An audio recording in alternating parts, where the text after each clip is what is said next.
Rap star Tupac Shakur died last night after a brief... It's one of America's most high-profile murder mysteries. Yet the killing of Tupac Shakur in 1996 was shot in this car in Las Vegas. Was a defining moment in the ascent of hip-hop. This week, Duane Davis, the former gang leader of the Southside Compton Crips, went on trial, accused of orchestrating Tupac's murder.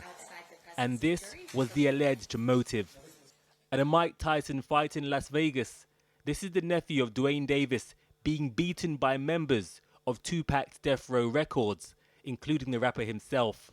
An act of revenge for an attack months earlier. This week, the court heard recordings from 2009 of detectives interviewing Duane Davis. He tells them he was in the white Cadillac that's pulled up alongside Shakur's car and passed a gun to his nephew, Orlando Anderson. I thought he was going to pull on my side. You know, that's my little nephew. I'm going to look out for him, you know. And he pulled on his side.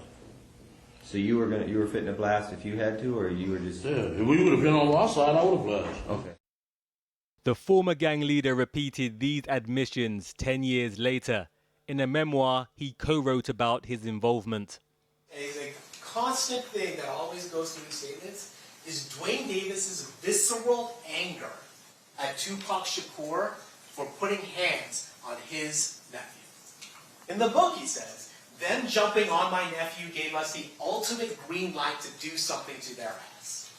Yet despite his published confession, Davis has pleaded not guilty, and his defense lawyer has told jurors not to believe his client, saying he was known to talk rubbish and the state cannot prove his guilt.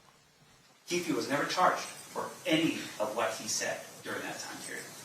And it's because they knew he was full of crap. Otherwise they would have. Yeah, you're essentially telling the jury that your client is a liar. Yep, I am. Yes, that's true. I see no changes. Street code once prohibited snitching. In the ambulance, Tupac even refused to tell officers who shot him. That's just the way it is. In this case, witnesses are reluctant to speak. You better treat me as a hostile witness. I don't want to send him to prison. Sure. Even though we don't like each other. Sure. Despite the no snitching rule, this trial is reliant on the self-snitching of Duane Davis himself. He even told detectives he spoke to Sean Diddy Combs about plans to kill Tupac. After 30 years without a conviction, the trial has 6 weeks to close, a major West Coast chapter in rap history.